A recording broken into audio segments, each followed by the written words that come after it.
Okay, and in this last part of the discussion of Chapter 29, where I want to pick it up with then is looking at then once the exchange rate is changing, when it's appreciating and depreciating. So in this case here, we have this determined by a free market. We're not saying that the government is changing the price or fixing the price at a certain amount. That if that's then the case, that then we look at the extent to which it increases in values or appreciates, loses value, depreciates, and then that change in the exchange rate would be called the nominal rate. The real exchange rate would actually then also take into account the fact that they have different price levels. Now, if a country has a current account deficit, much like we in this country have, that means that we basically import more than we export. Well, the only way we can do that is by selling assets to the rest of the world. What asset do we sell? We sell a lot of U.S. government debt to the rest of the world.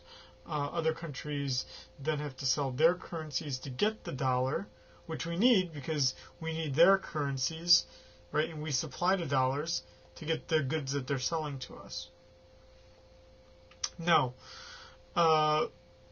what then also tends to happen is that when you get this phenomenon known as the twin deficits problems. Basically what happens is that as in a market, in a free exchange market, what would happen is that as the federal government runs a deficit, that would cause a high interest rate, right? Because money would be more scarce. As the interest rate goes up, other countries in the world then want to buy our assets because the interest rates are higher than their own. What that then does is it increases the value of the US dollar, right? Because everyone needs the dollar to buy US debt. But as the value of the dollar goes higher, what that means is that other countries don't want to buy our goods because they would have to buy dollars to buy our goods, right?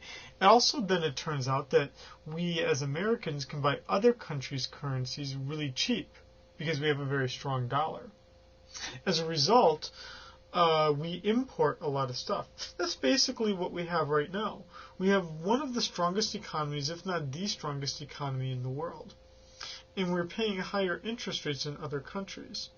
Now, we issue a lot of U.S. debt. That interest rate is high as well as safe, meaning that there's lots of demand for the dollar, and that's causing our current account deficit. My final comments here are with regard to monetary and fiscal policy and the effect they have on an open economy rather than a closed economy. Essentially, monetary policy is more effective, but fiscal policy is less effective.